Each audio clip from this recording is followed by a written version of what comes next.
हाँ भाई चलो ध्यान दो। अ,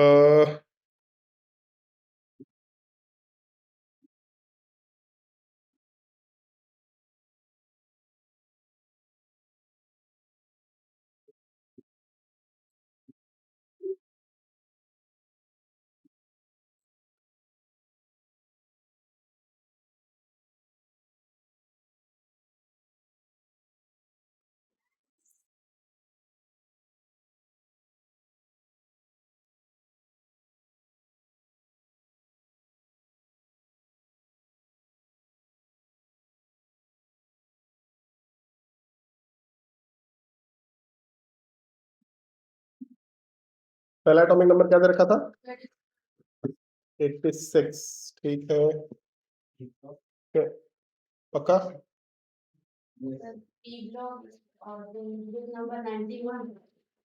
पी ब्लॉक ग्रुप नंबर।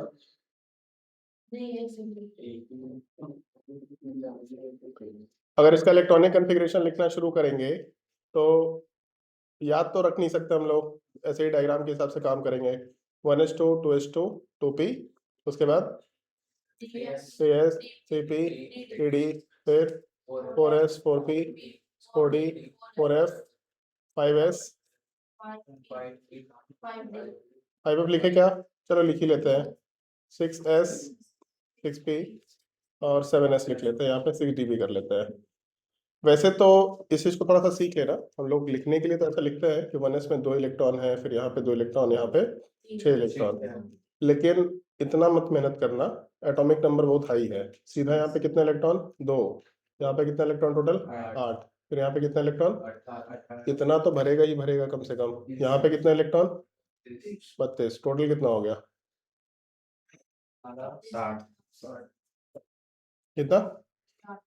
पक्का? 32 और 18 कितना हो जाएगा? 50। 50 प्लस 1 60। अब एक चीज ध्यान दो, हम लोग जब इलेक्ट्रॉन फिल कर रहे थे तो इलेक्ट्रॉन फिल करते वक्त हम लोग ऐसा बोल सकते हैं कि 4f से पहले एटलीस्ट ये फिल होना चाहिए, ऐसा बोल सकते हैं? मतलब 4f में इलेक्ट्रॉन फिल होने से पहले इतना तो फिल होगा ही होगा। दैट मीन्स कि यहाँ का 2 इलेक्ट्रॉन, यहाँ पे कितना? 6 इलेक्ट्रॉन, और यहाँ पे कितना? 2। कितना हो गया? 10। यहाँ तक टोटल कितना था? 60। 60 प्लस 10 कितना हो गया? तो यहाँ तक हम लोग वैसे ही फिल कर लिए। इसको लिखने की जरूरत नहीं है, इसके बिना भी काम चल जाएगा। मतलब बस वही है, 2-4 सेकंड एक्स्ट्रा बचाना है, बचाना भी चाहिए, कोई दिक्कत नहीं है इसमें। तो यहाँ तक का पार्ट हो गया। अब 70 के बाद कितना इलेक्ट्रॉन फिल करना है? 16। यहाँ पे 10 इलेक्ट्रॉन, फिर उसके बाद यहाँ पे 6 इलेक्ट्रॉन। इसका मतलब कोई नोबल गैस निकल के आ रहा है। अगर लास्ट में, याद है आपको नोबल गैस कॉन्फ़िगरेशन या इनर्ट गैस कॉन्फ़िगरेशन बताया था ऐसा कुछ? तो अगर 6p में 6 इलेक्ट्रॉन है, इसका मतलब नोबल गैस कॉन्फ़िगरेशन के जैसा आएगा। अगर ढंग से देखो तो आपको दिखेगा यहाँ पे 6s2 6p6 निकल के आ रहा, 5s2 6p6 निकल के आता, तो भी नोबल गैस था। तो जहां कहीं भी लास्ट में p6 आएगा, इसका मतलब नोबल गैस है, ये होगा ही होगा नोबल गैस, क्योंकि ग्रुप नंबर 13 में p1 था। याद है पी ब्लॉक का अगर एलिमेंट है तो 12 प्लस 1 लिखा करते थे। तो अगर p6 है, इसका मतलब ग्रुप नंबर क्या होना चाहिए? 18। और ग्रुप नंबर 18 में क्या होता है? इनर्ट गैस या फिर नोबल गैस हुआ करता है। समझे? सो पहला चीज पी ब्लॉक का एलिमेंट है। पी ब्लॉक के एलिमेंट के साथ साथ हम लोग चलो लिखना शुरू करते हैं। ब्लॉक कौन सा हो गया? पी। फिर उसके बाद ग्रुप कौन सा हो गया? पी में 6 इलेक्ट्रॉन था, मतलब 12 प्लस 6 मतलब 18। और पीरियड नंबर क्या हो गया? Period number. मैक्सिमम यहाँ पे 6 का वैल्यू आ रहा है, मतलब पीरियड नंबर 6 की बात कर सकते हैं। ठीक है, क्वेश्चन नंबर 1 के बाद क्वेश्चन नंबर 2 में चलते हैं। क्या करें इसमें? कितना था टॉपिक नंबर? 79। 79 अगर करना तो क्या करेंगे? फिर से हम डायग्राम बना रहे हैं ताकि आप लोगों को समझने में कोई दिक्कत ना हो। 1s 1s, इसके नीचे 2s 2p, और चाहे तो इसको लिखने की भी जरूरत नहीं है। इसमें कितना इलेक्ट्रॉन? 2। इसमें कितना? 8। इसके नीचे वाला लाइन में कितना? और एटॉमिक नंबर बहुत हाई है, इसके नीचे वाले में कितना? 32। टोटल कितना हो गया? 60। अब यहाँ पे इस लाइन को भी मत लिखो बस, लेकिन इसके नीचे वाले पार्ट को लिखना शुरू कर लेते हैं। 4s 4p 4d 4f, इसके जस्ट नीचे क्या हो जाएगा? 5s, फिर 5p 5d 5f लिखने की जरूरत नहीं है। फिर उसके बाद 6s 6p और नीचे 7s कर लेते हैं। इलेक्ट्रॉन जो भी लिख ले रहे होंगे ऐसा टाइप से ही कंसिडर कर रहे होंगे। हम लोग को ये मालूम पड़ चुका है कि 4f में भी इलेक्ट्रॉन भरेंगे तो 60 तक ही इलेक्ट्रॉन जाएगा, लेकिन 4f में इलेक्ट्रॉन भरने से पहले एटलीस्ट 6s2 5s2 और 5p इलेक्ट्रॉन फील्ड होना चाहिए। तो 5s वाले पार्ट में 2 इलेक्ट्रॉन, 5p में 6 इलेक्ट्रॉन और 6s में 2 इलेक्ट्रॉन। टोटल कितना हो गया इसको मिला के 10। तो 60 + 10 मतलब 70। और कितना इलेक्ट्रॉन फिल करना है 9। तो 4f के बाद अगला इलेक्ट्रॉन 5d में ही जाएगा, मतलब 5d9 निकल के आना चाहिए। सो ब्लॉक कितना हो गया, लास्ट इलेक्ट्रॉन डी में गया, इसका मतलब डी ब्लॉक। फिर उसके बाद अगर हम लोग पीरियड नंबर की बात करें, पीरियड नंबर नहीं, पहले ग्रुप नंबर बोल लेते हैं। ग्रुप नंबर क्या होना चाहिए डी ब्लॉक में, तो 2 plus number of electron in this, कितना हो जाएगा 11। और पीरियड नंबर क्या होगा, पीरियड नंबर में n का मैक्सिमम वैल्यू क्या है, तो n का मैक्सिमम वैल्यू 6 हो चुका है, इसमें भी हम लोगों ने इलेक्ट्रॉन फिल किया हुआ है। सो पीरियड नंबर क्या हो जाएगा, समझ आया। आगे बढ़े, तीसरा एलिमेंट क्या है, कौन सा, z इज इक्वल टू, लिखे ही नहीं थे 79 86, ले लो ये ले लो 92, चलो ट्राई करो।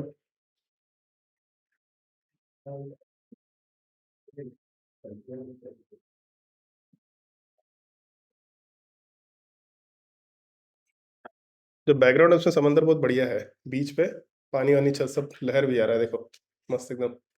सूरज हो गया शाम को, तो ठीक है, रात का टाइम, रात का इसको कर लेते हैं, कोई दिक्कत नहीं है। और भी ऑप्शन था इसमें यार,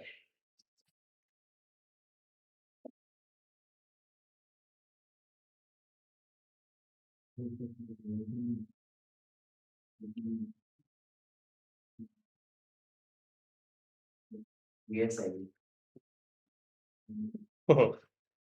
इसमें भी ऑप्शन नहीं आ रहा है, पता ही नहीं चल पा रहा।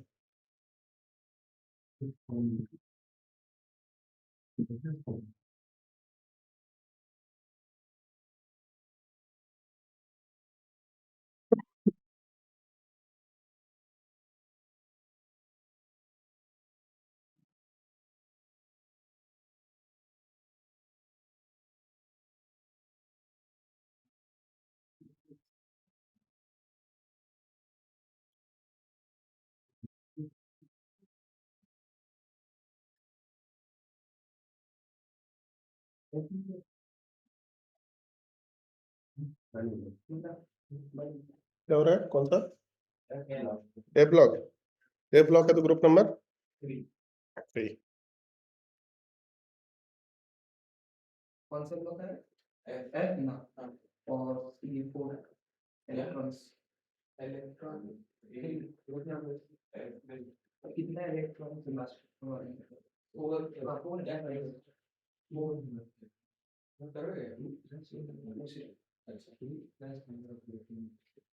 पहले लाइन में 2 इलेक्ट्रॉन, दूसरे में 8, फिर 18, फिर इसके बाद 32, टोटल कितना हो गया 60। तो यहाँ तक तो लिखने की जरूरत नहीं है, बट फिर भी हम यहाँ पे 4s 4p 4d and 4f लिख लेते हैं। फिर 5s 5p 5d 5f 6s 6p 6d 7s लिख के चलते हैं। 32 के बाद अगर आपको इलेक्ट्रॉन फिल करना है, मतलब 4f के बाद इलेक्ट्रॉन फिल करना है, तो उससे पहले कम से कम यहाँ के इलेक्ट्रॉन्स फिल होने चाहिए। ये तो अब तक समझ में आ चुका पैटर्न आपको, 2 इलेक्ट्रॉन 6 इलेक्ट्रॉन 2 इलेक्ट्रॉन, मतलब 10 इलेक्ट्रॉन एक्स्ट्रा ऐड कर लेते हैं, 70 हो गया। अभी और कितना इलेक्ट्रॉन चाहिए अपने को 22। तो 4f के बाद अगला 5d10, कितना इलेक्ट्रॉन और चाहिए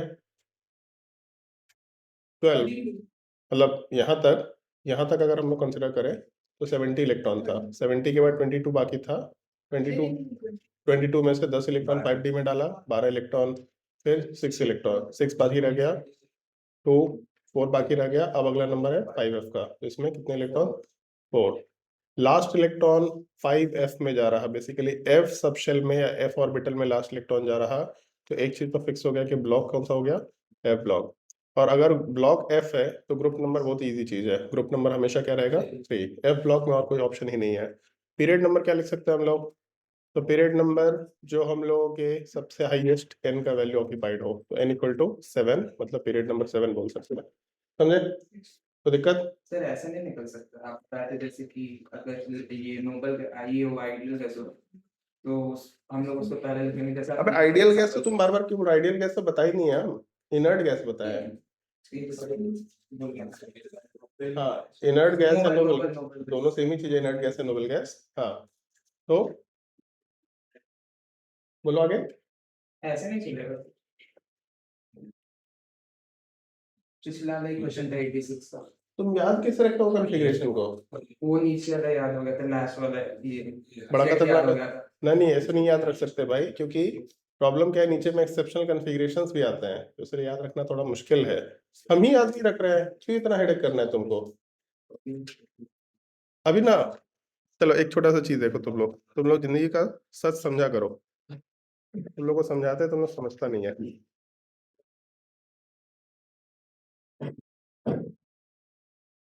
12th क्लास में जिंदगी में सबसे बड़ा प्रॉब्लम पता है क्या है लोगों का?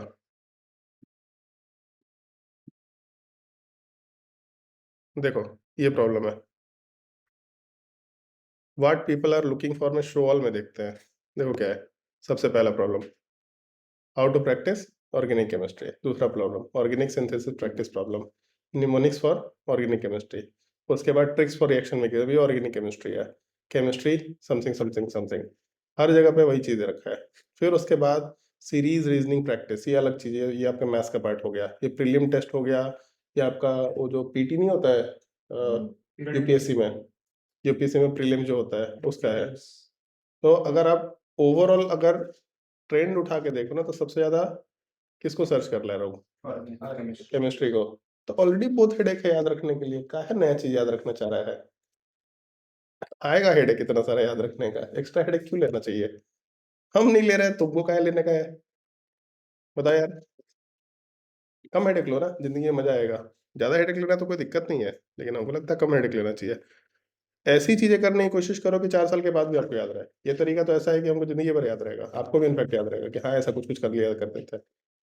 और ये सवाल पूछना भी नहीं है, ये सब सवाल आपके वो अभी ओलंपियाड ओलंपियाड में पूछ भी सकता है, बट ये सब 11th 12th में नहीं पूछता। नीट की एग्जामिनेशन में भले ही पूछ सकता है कि पीरियड नंबर बताओ, ग्रुप नंबर बताओ, बट उसके लिए इतना स्पेसिफिक तरीका याद रखने से अच्छा एक जनरल तरीका याद कर लो। ये जनरल तरीका आप जिंदगी भर याद रखेंगे, कोई फॉर्मूला याद रखने का इन्फॉर्मेशन करना ही नहीं पड़ेगा, आसानी से याद रख पाएंगे। समझ आया ये पार्ट? ठीक है, सो ये हम लोग का ग्रुप नंबर पीरियड नंबर हो गया। इसके बाद एक थोड़ा सा इम्पोर्टेंट कंसेप्ट है जिसको हम लोग सीखना प्रेफर तो कर लेंगे। कितने देर का लेक्चर है ये? 1.5 घंटे वाला लेक्चर है ना, तब हम लोग सीख सकते हैं इस चीज को। चलो ठीक है, हम लोग चलते हैं अपने वैलेंसी के कंसेप्ट में फिर से वापस। जो हम लोग बचपन में सीखे थे वैलेंसी, एग्जैक्टली उसी चीज में वापस चलते हैं।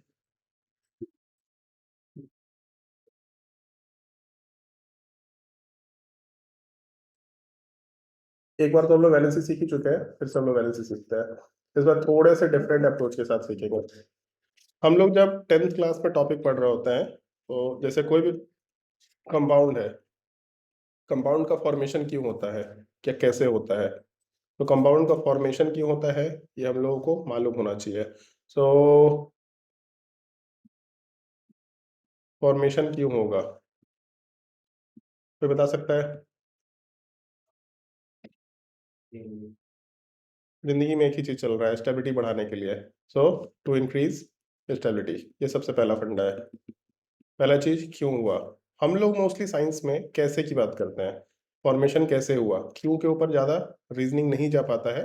अब हम लोग सीखना शुरू कर रहे हैं, लेकिन नॉर्मली मेडिकल साइंसेस से जो भी साइंस हम लोग पढ़ते हैं, क्या हो रहा है क्या हो रहा है क्या हो रहा है, पहले क्या हो रहा है ये ऑब्जर्वेशन, फिर क्यों हो रहा है, उसके बाद जाना शुरू करते हैं, फिर कैसे हो रहा है ये ऑब्जर्वेशन, फिर क्यों हो रहा है पे जाना शुरू करते हैं। क्यों आता है लोगों के दिमाग में, बट बहुत मुश्किल से समझ पाते कि ये हो क्यों रहा है। तो फिर इसमें सेकेंड पार्ट आता है फॉर्मेशन, हाउ, कैसे हो रहा है। तो बेसिकली कंपाउंड का फॉर्मेशन बॉन्ड फॉर्मेशन के थ्रू हो रहा है। बॉन्ड फॉर्मेशन का मतलब एलिमेंट्स कंबाइन कर रहे हैं।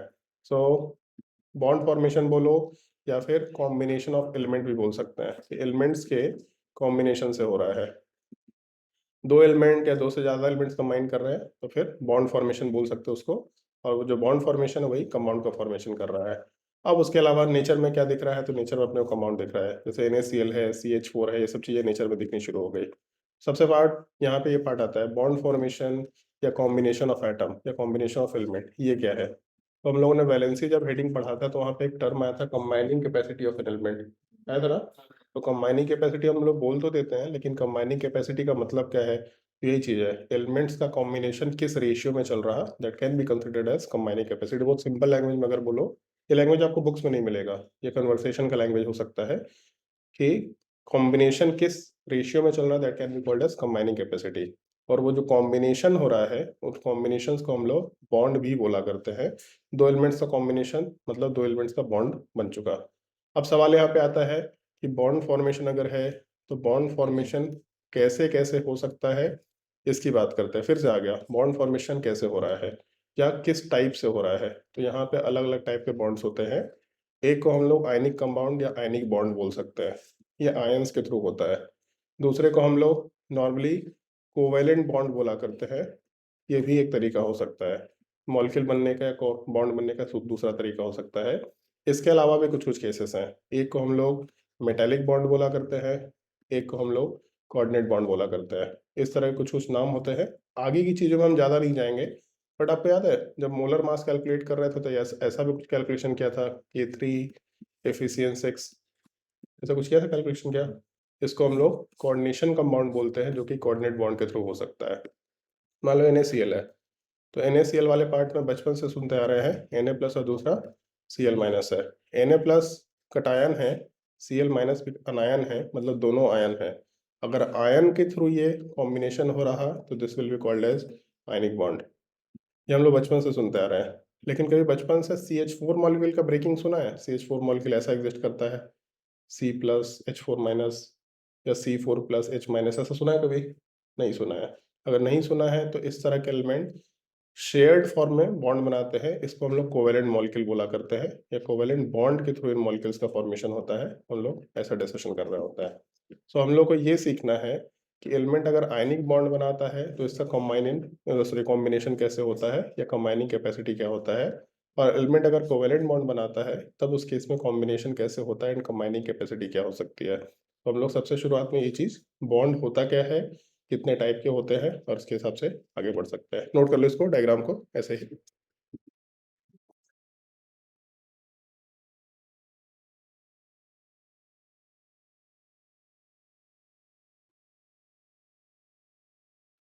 तो बेसिक सेंस ऑफ इन्फॉर्मेशन है, ज्यादा कुछ नहीं है इसमें, बस basic sense of information.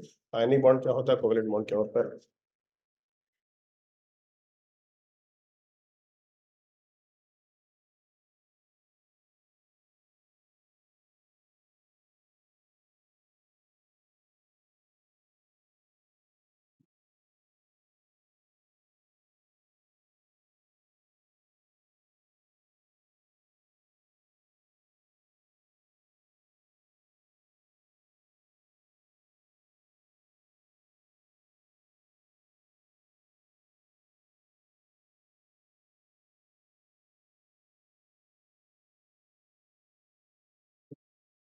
Ionic bond के नीचे अगर जगह होगा तो यहाँ पे एक और वर्ड लिख लेना, इलेक्ट्रोवैलेंट बॉन्ड। ये भी एक नाम चलता है, इलेक्ट्रोवैलेंट बॉन्ड।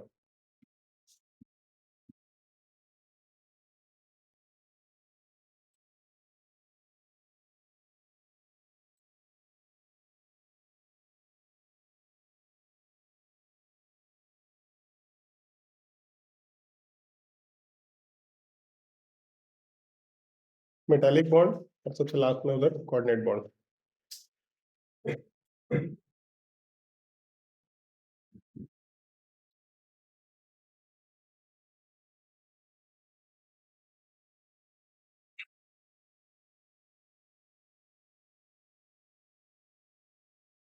आगे बढ़े।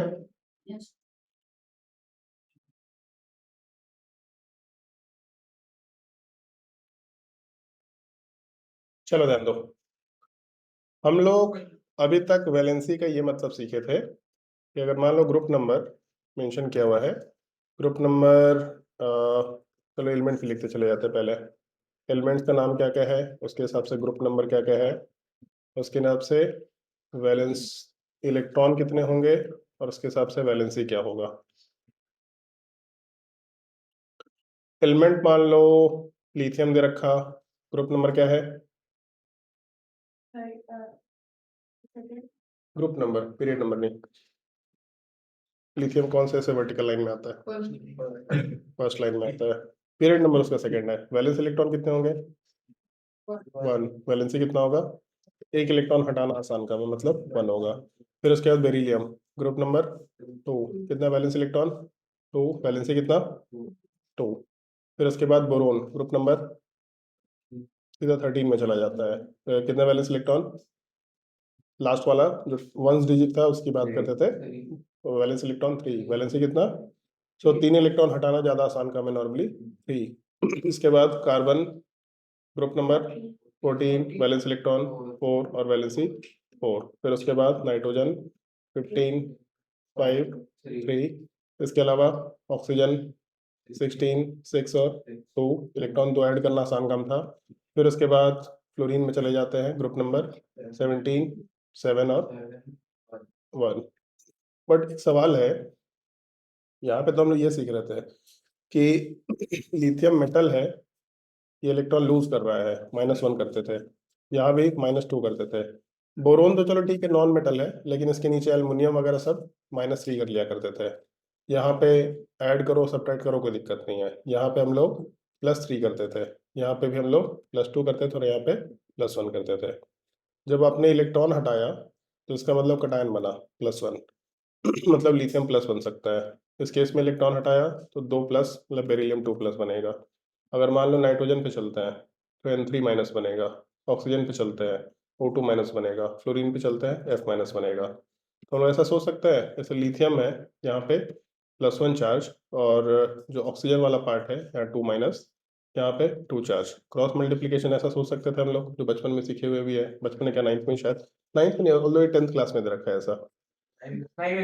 9 में कि 10th में? अच्छा हाँ, मोल का एटम्स एंड मॉलिक्यूल्स में दे रखा नहीं है। हाँ। सो अब हम लोग इसको थोड़ा सा दूसरे डिफरेंट तरीके से देख रहे हैं कि भाई वैलेंसी आ गया, वैलेंसी के हिसाब से ऐसा कॉम्बिनेशन निकल के आ गया। अब इसमें क्या कंपाउंड का फॉर्मेशन हो जाएगा? Li2O।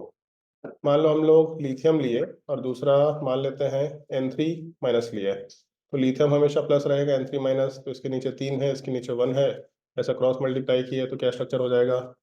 Li3N। मान लो लिथियम की जगह पे हम लोग साथ साथ फ्लोरीन डाल दिए, तो यहाँ पे कॉम्बिनेशन क्या हो जाना चाहिए? 1 1 पे ही रह जाएगा। कॉम्बिनेशन में क्या हो जाएगा? LiF।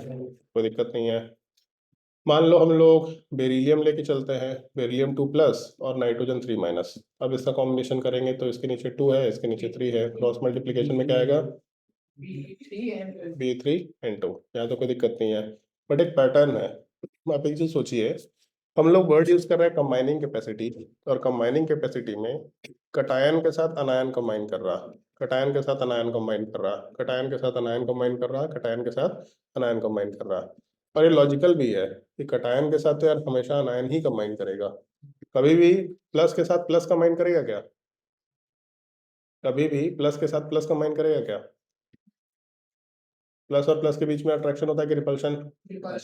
इसका मतलब यहाँ पे नो कॉम्बिनेशन। और माइनस के साथ माइनस कभी कंबाइन करेगा क्या?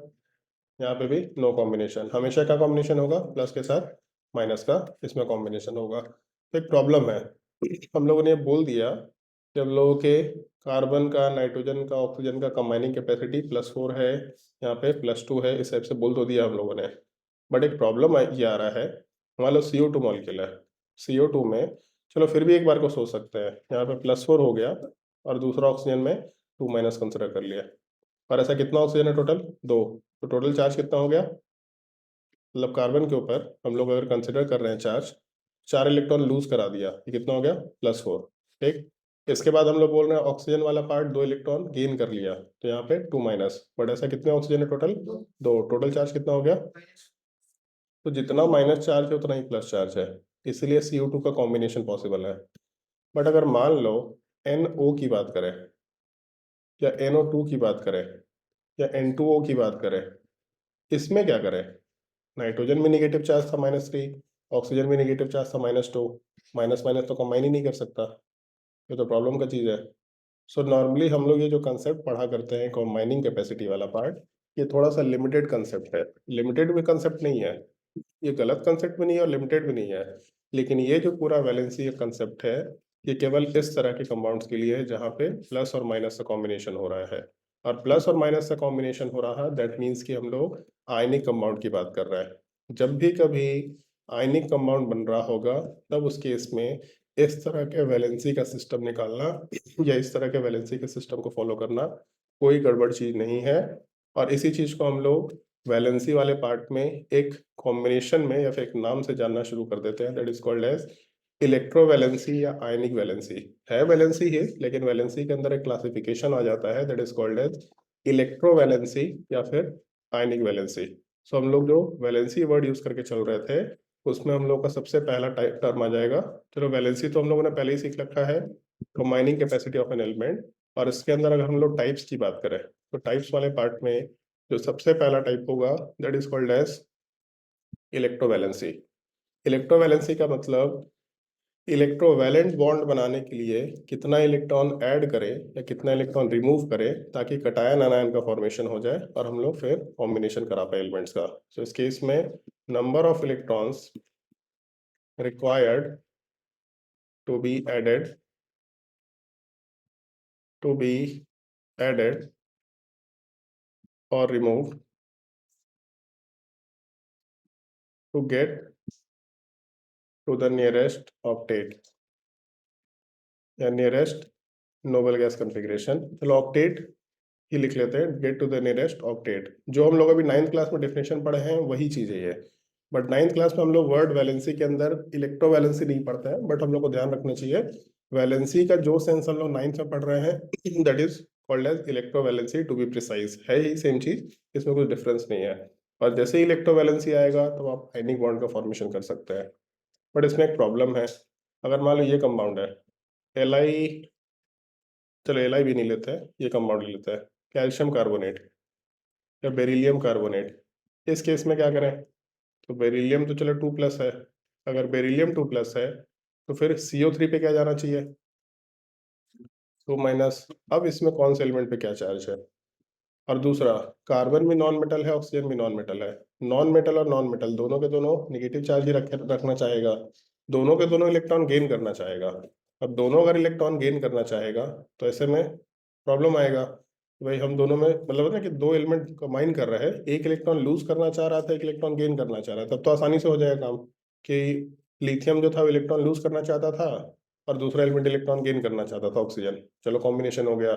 लेकिन non metals and non metals दोनों के दोनों इलेक्ट्रॉन गेन करना चाह रहे हैं। तो जब दोनों नॉन मेटल्स हैं, दोनों इलेक्ट्रॉन गेन करना चाहेंगे, तो ऐसे में इलेक्ट्रॉन का ट्रांसफर होना मुश्किल हो जाएगा। ऐसे में हम लोग इलेक्ट्रॉन का ट्रांसफर ना करके इलेक्ट्रॉन का शेयरिंग करना शुरू कर देते हैं। यहाँ पे एक नया टर्म आ जाता है, शेयरिंग ऑफ इलेक्ट्रॉन, कि भाई तुम भी कुछ इलेक्ट्रॉन शेयर करो, हम भी कुछ इलेक्ट्रॉन शेयर करें और इसके थ्रू कॉम्बिनेशन करेंगे। ये भी कॉम्बिनेशन का एक तरीका है, लेकिन इस तरीके को हम लोग अभी नहीं पढ़ा करते हैं। लेकिन धीरे धीरे आपको ये समझ में आना चाहिए कि कॉम्बिनेशन दोनों तरीके से हो सकता है, इलेक्ट्रॉन के ट्रांसफर के थ्रू भी हो सकता है, फिर आयन बनने के बाद कॉम्बिनेशन हो गया, या सीधा इलेक्ट्रॉन के शेयरिंग के थ्रू हो गया। ये हम लोग के कॉम्बिनेशन का एक बेसिक पार्ट है। सो नोट करना शुरू करिए। पहला पार्ट वैलेंसी, वैलेंसी के अंदर टाइप्स मेंशन करिए इलेक्ट्रोवैलेंसी। बस ये नाम एक्स्ट्रा जानना है, अपने स्कूल के एग्जामिनेशन में इसको मत पढ़ना, स्कूल के एग्जामिनेशन के लिए काम करनी है ये।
ये नीचे वाला डायग्राम नोट करना है क्या? कर ही लो, नोट तो कर ही लो। नोट करो नीचे वाले पूरा एलिमेंट सारा, group number, period number.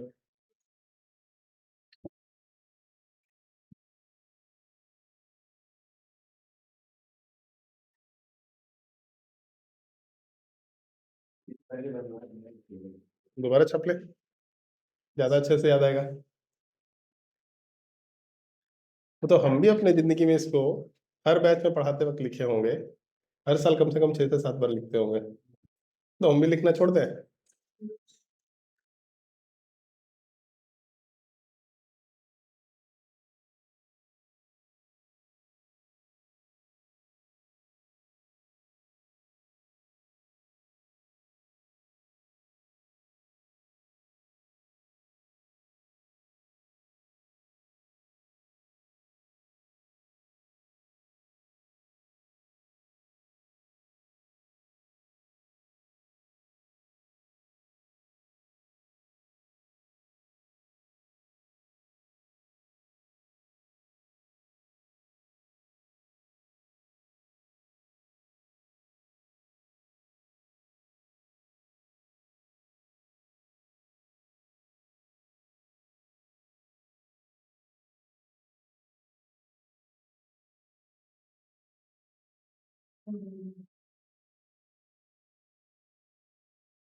Note कर लिया? पॉइंट नोट कर लो। इलेक्ट्रोवैलेंसी, लिटिल लिखते जाओ। Electrovalency is considered when ionic compound is formed। Bracket में लिख लेना, preferably between metals and non-metals। Preferably between metals and non-metals। बचपन में याद है 7th क्लास में metals and non metal chapter हुआ करता था, उसमें ऐसा था कि मेटल्स इलेक्ट्रो पॉजिटिव नेचर का होता है और non metal electro negative nature का होता है। इलेक्ट्रो पॉजिटिव नेचर का मतलब इलेक्ट्रॉन लूज करके पॉजिटिव चार्ज गेन करता है, इलेक्ट्रोनेगेटिव का मतलब इलेक्ट्रॉन गेन करके। सुना है सब कुछ, इलेक्ट्रो पॉजिटिव इलेक्ट्रो नेगेटिव 7वां में था भाई ये। अरे 8वां में तो फिर तो लास्ट ईयर पढ़ा होगा ये अपना गलती बेटा। ब्रेक आप लोग के सिलेबस से मेटल्स का नॉन मेटल हट गया था है? चलो सुन लो, 8th क्लास में जो metals and non metals chapter था उसमें metals are electropositive in nature और दूसरा non metals are electronegative in nature. Electropositive का मतलब जो इलेक्ट्रॉन लूज करके पॉजिटिव चार्ज बनाता है, मतलब कटायन बनाने का टेंडेंसी। सो मेटल्स के अंदर कटायन बनाने का टेंडेंसी होता है। Non metals are electronegative in nature, electron gain करके निगेटिव चार्ज बनाने की टेंडेंसी में रहता है, तो इसलिए उसको इलेक्ट्रोनेगेटिव बोलते हैं। तो जो मेटल है वो हमेशा पॉजिटिव चार्ज बनाने की कोशिश करेगा, जो नॉन मेटल है वो हमेशा नेगेटिव चार्ज बनाने की कोशिश करेगा।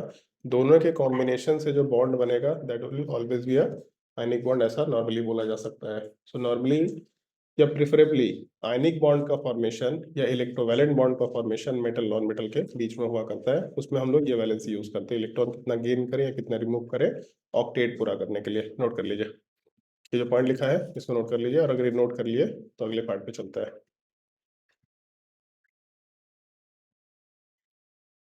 सेकेंड पार्ट मेंशन करना, covalency.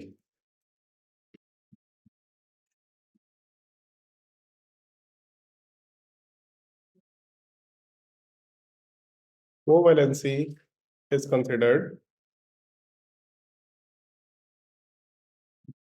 when covalent compound is formed covalency is considered when covalent compound is formed preferably between non-metals and non-metals and non-metals। ये पॉइंट का थोड़ा सा ध्यान रखना है। Non metal and non metal preferably covalent compound का formation करता है। जैसे एग्जांपल के तौर पे CO2 मॉलिक्यूल, दोनों नॉन मेटल है, कोवेलेंट कंपाउंड का फॉर्मेशन कराएगा। मॉलिक्यूल को भी कोवेलेंट मॉलिक्यूल बोलेंगे। CH4 non metals and non metals covalent molecule का फॉर्मेशन कराएगा। ऑक्सीजन एंड ऑक्सीजन, ऑक्सीजन दोनों के दोनों इलेक्ट्रॉन गेन ही करना चाहता है, तो जब दोनों ही आपस में कंबाइन करेगा तो इलेक्ट्रॉन गेन कैसे कर पाएगा? तब sharing of electron word use करते हैं हम लोग। सीखेंगे अभी कोवेलेंट कंपाउंड का मतलब क्या होता है। तो इस केस में कोवेलेंट मॉलिक्यूल का फॉर्मेशन N2 हो गया, F2 हो गया, NO2 हो गया, N2O हो गया। मान लो और कंपाउंड लेके चलना है, SO2 हो गया, O3 हो गया। इस तरह के जितने भी non metals and non metals से कॉम्बिनेशन से मॉलिक्यूल बनेंगे सबको हम लोग कोवेलेंट कंपाउंड या कोवेलेंट मॉलिक्यूल बोल सकते हैं। और एक बड़ा इंटरेस्टिंग डिस्कशन भी है, कंपाउंड में और मॉलिक्यूल में क्या डिफरेंस है। कंपाउंड में एंड मॉलिक्यूल में क्या डिफरेंस है? कभी कभी हम लोग कंपाउंड वर्ड यूज कर लेते हैं, कभी कभी मॉलिक्यूल वर्ड यूज करते हैं। तो वो तो कंपाउंड भी होता है। लेकिन में सिर्फ एक ही एलिमेंट होता है, जैसे कि O2 में सिर्फ ऑक्सीजन है 2 बार। CO2 मॉलिक्यूल बोला करते हैं, बोलते हैं ना इसका एक CO2 मॉलिक्यूल है। ये लैंग्वेज तो यूज करती है CO2 molecule, CH4 molecule. Molecule और कंपाउंड में क्या डिफरेंस है? कंपाउंड मॉलिक्यूल से बना है। जब मल्टीपल मॉलिक्यूल एक साथ एग्जिस्ट करेंगे तब उसको हम लोग कंपाउंड बोला करते हैं। NaCl, कभी भी एक सिंगल Na प्लस और Cl माइनस नहीं रहता। इस तरह के बहुत सारे Na प्लस और Cl माइनस कॉम्बिनेशन में एग्जिस्ट करते हैं, तभी सॉलिड कंपाउंड का फॉर्मेशन हो रखा होता है। तो जब बहुत सारे सिंगल सिंगल मॉलिक्यूल्स आपस में कंबाइन करके रहना शुरू करते हैं तब उसको हम लोग कंपाउंड बोल दिया करते हैं। नॉर्मली जो आयनिक कंपाउंड है, ये हम लोग एक दिन डिस्कशन भी किए थे कि आयनिक कंपाउंड कभी भी Na प्लस के फॉर्मेट में नहीं रहता। जैसे एक प्लस चार्ज के आजू बाजू बहुत सारे माइनस चार्ज हो सकते हैं, ऐसा बोल सकते हैं। तो माइनस के आजू बाजू भी बहुत सारे प्लस चार्ज हो सकते हैं, ये भी कॉम्बिनेशन है। फिर प्लस के आजू बाजू बहुत सारे माइनस चार्ज हो सकते हैं। और इस तरीके से एक सिस्टम बनता चला जाएगा जहाँ पे हर जगह पे प्लस के आजू बाजू में माइनस चार्ज, माइनस के आजू बाजू में प्लस चार्ज। कुछ गड़बड़ कर दिए क्या? यहाँ माइनस होना चाहिए, यहाँ पे प्लस। ये कॉम्बिनेशन नीचे भी अप्लाई कर सकते हैं, प्लस यहाँ भी अप्लाई कर सकते हैं। इस तरह का प्लस माइनस का अल्टरनेट अरेंजमेंट शुरू होता है आयनिक कंपाउंड के केस में। कभी भी आयनिक कंपाउंड एक सिंगल प्लस माइनस के फॉर्मेट में नहीं रह सकता, क्योंकि प्लस के आजू बाजू बहुत सारे माइनस चार्ज हो सकते हैं। जैसे मान लो एक मैग्नेट है, तो मैग्नेट में केवल एक डायरेक्शन में मेटल नहीं चिपकेगा, हर डायरेक्शन से मेटल चिपक सकता है। तो सिमिलरली एक पॉजिटिव चार्ज के हर डायरेक्शन से नेगेटिव चार्ज आ सकता है, इसको थोड़ा सा ध्यान रखिएगा। तो जब प्लस माइनस का इस तरह का बहुत सारा अरेंजमेंट निकल के आना शुरू होता है, तो इसी तरह के अरेंजमेंट को, इसी तरह के कंपाउंड को या सॉलिड अरेंजमेंट को हम लोग एक नाम से जानना शुरू करते हैं, लैटिस। ये वर्ड अभी के लिए बस लिख दे रहे हैं, दिमाग में कभी आया तो ठीक, नहीं आया तो जब पढ़ेंगे तब हम लोग सीख लेंगे। तो जब इस तरह का कॉम्बिनेशन होता है तब उसको कंपाउंड बोलते हैं। अदरवाइज एक सिंगल यूनिट अगर रहा तो CO2 मॉलिक्यूल कहला जाएगा, H2O मॉलिक्यूल कहला जाएगा। जब ये H2O बहुत सारे कंबाइन के कंपाउंड के कॉम्बिनेशन में एग्जिस्ट करना शुरू करेगा, लाइक मल्टीपल H2O होंगे, तो H2O कंपाउंड वर्ड भी यूज किया जा सकता है, कोई दिक्कत नहीं है। खैर, कोवेलेंसी का मतलब हम लोग ऐसे वैलेंसी जिसको कोवेलेंट बॉन्ड बनाने के लिए, कोवेलेंट कंपाउंड बनाने के टाइम पे यूज कर रहे हैं, इसको थोड़ा सा ध्यान रखना। Non metals and non metals के बेसिस पे आना शुरू हो जाएगा। होता क्या कोवेलेंसी, इसके बारे में हम लोग आगे सीखेंगे, लेकिन उससे पहले एक बार फिर से उसी टॉपिक पे चलते हैं जो हम लोगों ने ऊपर पढ़ा था, टाइप्स ऑफ बॉन्ड। कौन कौन से टाइप होते हैं? आयनिक, दूसरा कोवेलेंट, तीसरा मेटेलिक। मैग्नेटिक नहीं है, मेटेलिक है। मेटेलिक है वो, metallic. Ionic bond, ionic bond में हम लोग बोले मेटल प्लस नॉन मेटल हो रहा था। कोवेलेंट बॉन्ड में हम लोग बोले non metal plus non metal है। सो ये तो हो गया कॉम्बिनेशन। मेटेलिक में मेटल प्लस मेटल है। अब मेटल इलेक्ट्रॉन लूज करना चाह रहा है, ये भी मेटल इलेक्ट्रॉन लूज करना चाह रहा है, गेन कोई भी नहीं करना चाह रहा, तब भी यहाँ पे इंट्रैक्शन होगा। तो जब मेटल्स के, अब जैसे सोडियम मेटल, आयरन मेटल है, तो आयरन आयरन के साथ कैसे कॉम्बाइन करके रह रहा है, तो मेटेलिक बॉन्ड का स्ट्रक्चर आता है। और एक और डिफरेंट टाइप का स्ट्रक्चर होता है, that is called as coordinate bond. इन सब में अभी हम लोग नहीं जाएंगे, ये दोनों चीजें सीखेंगे। आपके क्लास 10th क्लास के टॉपिक में ये दो बॉन्ड सीखना होता है। आयनिक बॉन्ड क्या होता है, कोवेलेंट बॉन्ड क्या होता है, अभी हम लोग सीख लेंगे, जिंदगी भर याद रहेगा, क्योंकि वापस से 11th में भी पढ़ना होता है, वापस से 12th में भी पढ़ना होता है। तो इसीलिए आयनिक बॉन्ड कोवेलेंट बॉन्ड होता क्या है, इसका हम लोग डिस्कशन करेंगे पहले, फिर उसके बाद कोवेलेंसी क्या होता है इसके ऊपर बात करना शुरू करेंगे। सो अपने नोट कॉपी में हेडिंग डालिए आयनिक बॉन्ड। आयनिक बॉन्ड, या फिर इसी चीज को हम लोग इलेक्ट्रोवैलेंट बॉन्ड बोलते हैं। इलेक्ट्रोवैलेंट बॉन्ड अभी ज्यादा इंपॉर्टेंट नहीं है आपके लिए, आयनिक बॉन्ड ज्यादा इंपॉर्टेंट है। आयनिक बॉन्ड और electrovalent bond.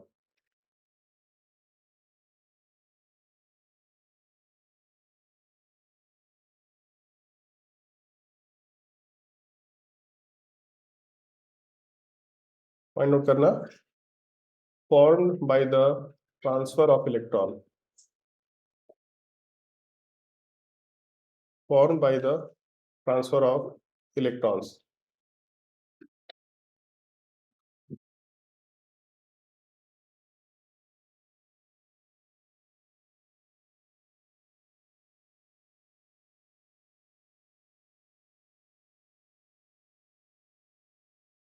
Second point, formed between metals and non-metals preferably. Transfer of electron के थ्रू ये बॉन्ड बनता है, and metals and non metals के बीच में प्रेफरेबली ये बॉन्ड का फॉर्मेशन हो रहा होता है। Form by the transfer of electron, form between metals and non metals preferably. कैसे हो सकता है, अगर इस पे डिस्कशन करना शुरू करें, सब लोग ध्यान देना इधर। मान लो सोडियम दे रखा, सोडियम वाला पार्ट मेटल है, इलेक्ट्रॉन लूज करेगा, अगर इलेक्ट्रॉन लूज करेगा तो एक इलेक्ट्रॉन लूज करेगा। चलो इसको दूसरे तरीके से सीखते हैं। सोडियम मेटल का ग्रुप नंबर क्या है, बोला था कुछ एलिमेंट्स का याद रखना पड़ेगा alphabetically. Group number 11, group number 1। अगर ग्रुप नंबर 1 है तो वैलेंस इलेक्ट्रॉन कितने होंगे, 1। और अगर वैलेंस इलेक्ट्रॉन 1 होंगे तो वैलेंसी कितना होगा, 1। सो इसका वैलेंसी 1 है और ये मेटल है, तो इलेक्ट्रॉन लूज करेगा। कितना इलेक्ट्रॉन लूज करेगा, अगर वैलेंसी 1 है तो एक ही इलेक्ट्रॉन लूज करेगा, अगर एक इलेक्ट्रॉन लूज करेगा तो कितना चार्ज बनेगा, +1। ऐसा लिख सकते हैं हम लोग आराम से। अब चलते हैं हम लोग क्लोरीन के ऊपर। क्लोरीन का ग्रुप नंबर क्या है, ग्रुप नंबर 17। क्लोरीन फ्लोरीन के नीचे आता है, halogen family, fluorine chlorine bromine iodine. Group number क्या हो गया, 17। वैलेंस इलेक्ट्रॉन कितना, वैलेंस इलेक्ट्रॉन 1। वैलेंसी नहीं पूछ रहा, वैलेंस इलेक्ट्रॉन 7। वैलेंसी कितना हो गया, 1। लेकिन ये वैलेंसी इलेक्ट्रॉन गेन करने को लेके, इलेक्ट्रॉन लूज करने को लेके, इलेक्ट्रॉन लूज करने को लेके। 7 इलेक्ट्रॉन है तो इलेक्ट्रॉन गेन करके 8 में जाएंगे, तो इस केस में इलेक्ट्रॉन गेन करने की टेंडेंसी है। तो ऐसा बोल सकते हैं, जो एक इलेक्ट्रॉन सोडियम लूज किया उसी को क्लोरीन में ऐड कर लें, कर सकते हैं ऐसा। सो सोडियम एक इलेक्ट्रॉन लूज किया था और क्लोरीन एक इलेक्ट्रॉन गेन किया, जब एक इलेक्ट्रॉन गेन किया तो Cl माइनस का फॉर्मेशन हुआ। अब हम लोग के पास Na+ भी है और दूसरा Cl माइनस भी है, इन दोनों के कॉम्बिनेशन से हम लोग NaCl बना सकते हैं आराम से। हम लोग के NaCl का फॉर्मेशन इस तरीके से कंसिडर किया जा सकता है। सो एक जगह से इलेक्ट्रॉन निकला और दूसरी जगह चला गया, इसलिए हम लोग वर्ड यूज करते हैं ट्रांसफर ऑफ इलेक्ट्रॉन। आसान टॉपिक है, समझ आया, नोट कर लीजिए।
हाँ प्रिया, आगे बढ़े।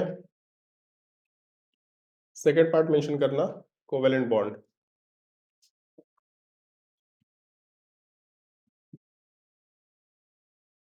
Covalent bond,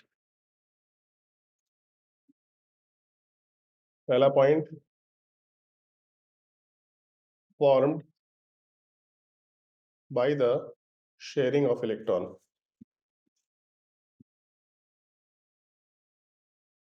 Formed by the sharing of electron.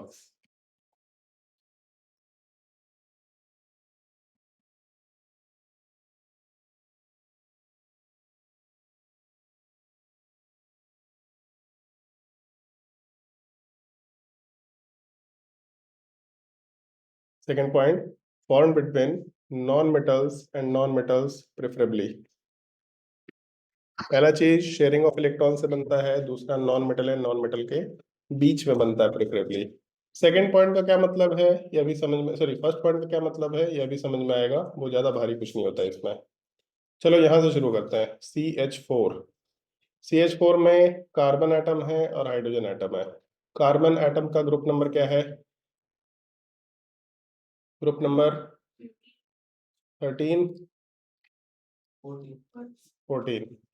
Hydrogen का ग्रुप नंबर, ऑल्दो इसका ग्रुप नंबर 1 है लेकिन ये मेटल नहीं होता, नॉन मेटल होता है। इस चीज को याद रखना। पीरियोडिक टेबल का लिमिटेशन है, अभी भी लिमिटेशन है, हाइड्रोजन का पोजीशन ही फिक्स नहीं है।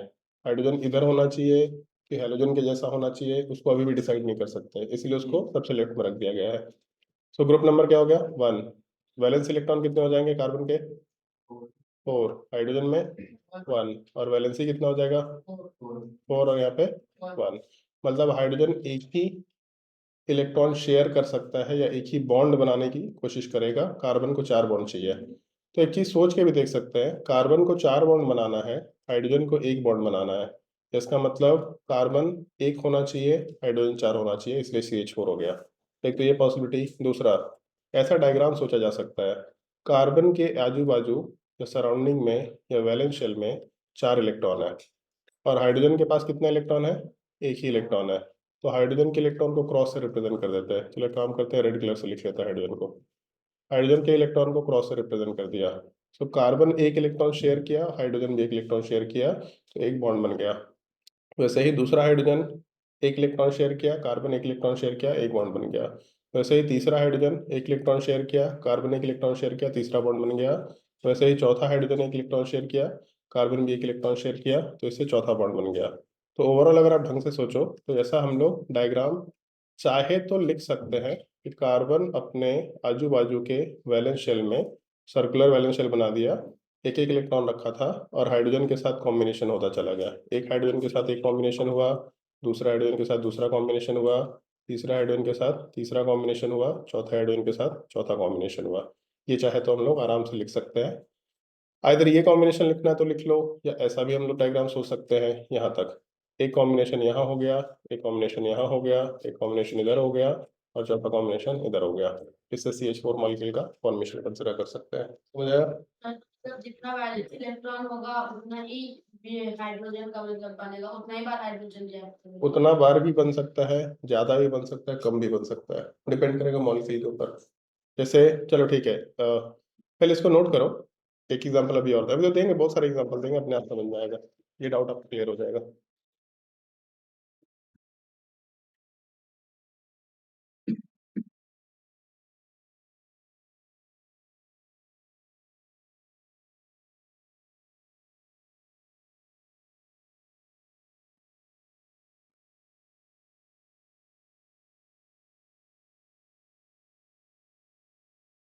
इस टॉपिक का मतलब आपका 10th क्लास में 4 चैप्टर केमिस्ट्री का बैलेंसिंग तो हम लोग पहले ही पढ़ चुके हैं, तो पहले चैप्टर का 50% कंप्लीट हो चुका है।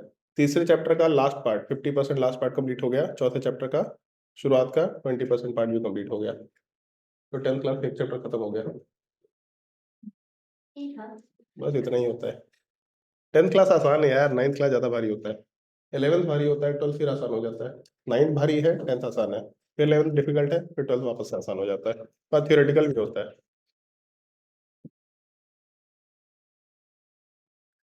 नोट करो डायग्राम।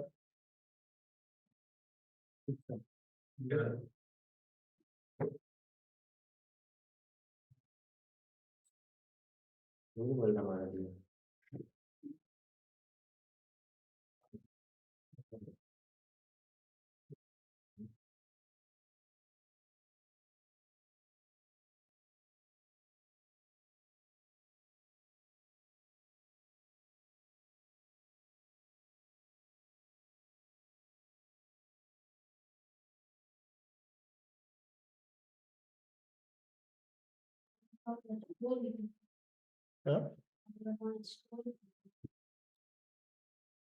तीसरा कर लेंगे H2O। हम बोले थे छापने, हम छापने बोले थे, छाप पह लिया। हाँ भाई, नाइट्रोजन का ग्रुप नंबर 15, हाइड्रोजन का ग्रुप नंबर 1, वैलेंस इलेक्ट्रॉन,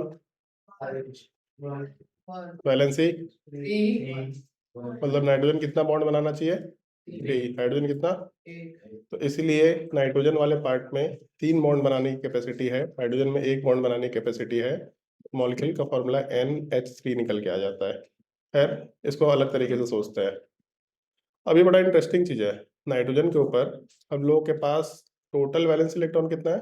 5। लेकिन 5 में से हम लोग बॉन्ड कितना बनाने के लिए लेके जा रहे हैं? सो 3 ही हाइड्रोजन का इलेक्ट्रॉन बॉन्ड बनाने में जाएगा, बाकी क्या करेगा? बाकी दोनों के दोनों एक साथ रहने की कोशिश करेगा। तो हाइड्रोजन भी लिख लेते हैं इसके बाजू में। हाइड्रोजन वाला पार्ट नाइट्रोजन के साथ बॉन्ड बनाएगा, हाइड्रोजन वाला पार्ट नाइट्रोजन के साथ दूसरा बॉन्ड बनाएगा, और तीसरा हाइड्रोजन तीसरे नाइट्रोजन मतलब नाइट्रोजन के साथ तीसरा बॉन्ड बनाएगा। सो एक तो नाइट्रोजन वाले पार्ट को कंसिडर कर लिया, और दूसरा हाइड्रोजन वाले पार्ट के साथ जो भी बॉन्ड्स है इसको भी बना लिया। अपने पास NH3 का स्ट्रक्चर निकल के आ गया। समझे? अब इसमें एक छोटा सा टर्म होता है जो हम लोग आगे सीखेंगे, तो हम लोग बताएंगे जो 2 इलेक्ट्रॉन है ये एक साथ रह रहा होता है, इसको हम लोग कुछ बोला करते हैं। ये हम लोग आज नहीं सीखेंगे, अगले क्लास में सीखेंगे जब हम लोग लुईस स्ट्रक्चर या कुछ और चीज़ों का डिस्कशन करेंगे। H2O मॉलिक्यूल पे चलते हैं, एक बार खुद से ट्राई करके देखिए H2O मॉलिक्यूल।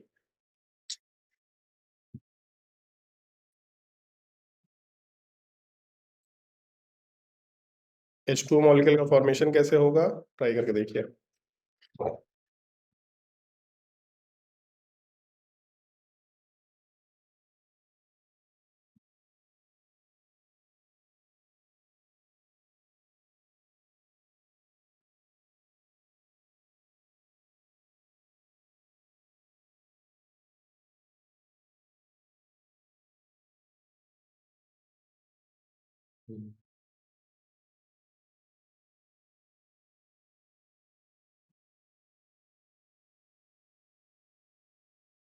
ऑक्सीजन का ग्रुप नंबर 16, हाइड्रोजन का 1, वैलेंस इलेक्ट्रॉन 6, हाइड्रोजन का 1, और वैलेंसी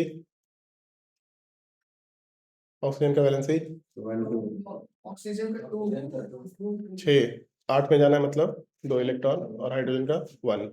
तो ऑक्सीजन का कंबाइनिंग कैपेसिटी 2 है, हाइड्रोजन का कंबाइनिंग कैपेसिटी 1 है। क्रॉस मल्टीप्लिकेशन में H2O बनाया जाएगा। अब बताइए कि बॉन्ड कैसे बनेगा? नाइट्रोजन का 2 मॉलिक्यूल हम्म रिएक्ट करेगा हम्म। ऑक्सीजन का। फिर से बोल। नाइट्रोजन का 2 मॉलिक्यूल रिएक्ट करेगा ऑक्सीजन का 2। हाइड्रोजन का 2 मॉलिक्यूल रिएक्ट करेगा बन गया। ऑक्सीजन के 2 से, पक्का? चलो लिख के देखते हैं। ऑक्सीजन के ऊपर टोटल 6 वैलेंस इलेक्ट्रॉन है, इसमें से 2 जाएगा बॉन्ड शेयरिंग में, और इसके अलावा 4 बचा हुआ है। जो 4 बचा हुआ है इसको ऐसे कॉम्बिनेशन का फॉर्मेट में लिख देते हैं, मतलब 2-2 के कॉम्बिनेशन में। हाँ, दिक्कत है, लेकिन अभी दिक्कत नहीं है, जब टाइम आएगा तो पता चलेगा दिक्कत क्या है। अरे गजब आदमी है। हाँ भाई, चलो ध्यान दो।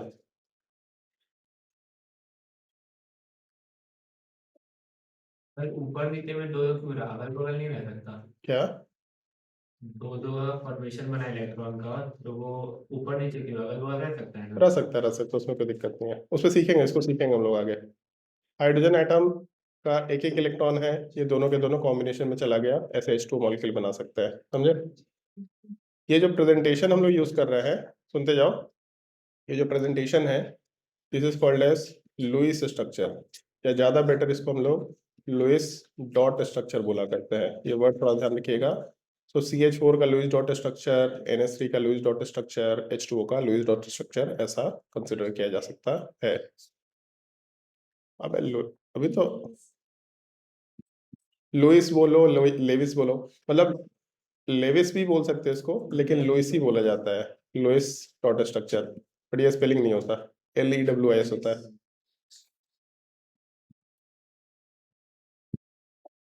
तो जब नॉन मेटल्स आपस में कंबाइन करेगा तो उस केस में कोवेलेंट मॉलिक्यूल का फॉर्मेशन होगा, और कोवेलेंट मॉलिक्यूल का फॉर्मेशन का एक आइडिया आपको थोड़ा सा लग चुका है। लेकिन इसमें एक डिस्कशन बाकी है। डिस्कशन ये है, थोड़ा ध्यान देना, डिस्कशन ये है कि जैसे सल्फर है मॉलिक्यूल, ये SO2 भी रहता है, SO4 भी रहता है, सॉरी SO3 भी रहता है, H2S भी रहता है। H2S में सल्फर 2 बॉन्ड बनाता है, SO3 में 6 बॉन्ड बनाता है, और SO2 में 4 बॉन्ड बनाता है। ये क्या चीज है, ये क्या माजरा है? तो यहाँ पे SO2 में सल्फर 4 बॉन्ड बनाता है, SO3 में सल्फर 6 बॉन्ड बनाता है, मतलब कंबाइनिंग कैपेसिटी 6 हो जाता है, और H2S में सल्फर का कंबाइनिंग कैपेसिटी 2 है। तो ये जो वेरिएबल कंबाइनिंग कैपेसिटी है, ये कहाँ से आता है? इसी चीज को हम लोग, कितना टाइम बाकी रह गया? ठीक है, तो इसी चीज को हम लोग कोवेलेंसी के सेंस में सीखना शुरू करते हैं। ये नेक्स्ट क्लास से हम लोग सीखना शुरू करेंगे। आपको कोवेलेंट मॉलिक्यूल का आइडिया लग चुका, नेक्स्ट क्लास में कोवेलेंसी क्या होता है ये तो हम लोग खैर जान चुके हैं, लेकिन कोवेलेंसी का कैलकुलेशन करने का तरीका क्या होता है इसके ऊपर डिस्कशन करना शुरू करेंगे। तब हम लोग लुईस स्ट्रक्चर को इस तरीके से रिप्रेजेंट कर सकते हैं। थोड़ा ध्यान देना, ऑक्सीजन, हाइड्रोजन, हाइड्रोजन, कितना यहाँ पे इलेक्ट्रॉन शेयर हुआ है? ऑक्सीजन की तरफ से एक, हाइड्रोजन की तरफ से एक। जब एक एक इलेक्ट्रॉन शेयर होगा तो एक बॉन्ड बनाएंगे, इसको सिंगल बॉन्ड से रिप्रेजेंट करेंगे। जब यहाँ एक एक इलेक्ट्रॉन शेयर हुआ तो सिंगल बॉन्ड से रिप्रेजेंट करेंगे, और बाकी 2 इलेक्ट्रॉन ऐसा लिख सकते हैं। मान लो ऊपर मॉलिक्यूल NH3, नाइट्रोजन हाइड्रोजन में सिंगल बॉन्ड, दूसरा सिंगल बॉन्ड, और तीसरा सिंगल बॉन्ड। CH4 के अंदर कार्बन के साथ एक सिंगल बॉन्ड, दूसरा सिंगल बॉन्ड, तीसरा सिंगल बॉन्ड, चौथा सिंगल बॉन्ड। बेसिकली CH4 का ऐसा सिंगल बॉन्ड के साथ स्ट्रक्चर बना सकते हैं हम लोग। सो सिंगल बॉन्ड हो सकता है, डबल बॉन्ड भी हो सकता है, जैसे CO2 मॉलिक्यूल है तो CO2 मॉलिक्यूल ऐसा होता है, कार्बन ऑक्सीजन के बीच में दोनों जगह डबल डबल बॉन्ड है। SO3 मॉलिक्यूल है, सो SO3 मॉलिक्यूल में S के साथ 3 ऑक्सीजन है, तीनों के साथ सल्फर का double bond double bond double bond होता है। और मान लो ये मॉलिक्यूल है, कभी सुना है वर्ड अल्कीन, अल्काइन सुन रखा है? हाइड्रोकार्बन करके एक छोटा टॉपिक होता है, तो C2H2 है मान लो, इसमें कार्बन कार्बन में ट्रिपल बॉन्ड भी होता है। ऐसा कार्बन हाइड्रोजन में सिंगल बॉन्ड है, कार्बन हाइड्रोजन में सिंगल बॉन्ड है, लेकिन कार्बन कार्बन में ट्रिपल बॉन्ड भी होता है। कि थोड़ा सा ध्यान रखना होता है हम लोग को, C2H2 के स्ट्रक्चर में कंसिडर कर सकते हैं। समझे? समझ आ गया? नेक्स्ट क्लास में हम लोग कोवेलेंसी का कंसेप्ट सीखेंगे और लुईस स्ट्रक्चर को और बेटर तरीके से बनाना सीखेंगे। आज के लिए प्रवचन यहीं पे समाप्त करते हैं। ये वीडियो अपलोड हो जाएगा आपके YouTube चैनल पे, आपको इसका लिंक भी मिल जाएगा, देखना चाहे तो देख सकते हैं। हाँ, तो हम लोग एक्स्ट्रा टॉपिक पढ़ इसलिए इस पे YouTube पे वीडियो भी डाल दिया करेंगे, ताकि आप लोगों को समझना है तो समझ लो। नेक्स्ट डे कौन सा दिन रखेंगे नहीं बता, तो 20 दिन था।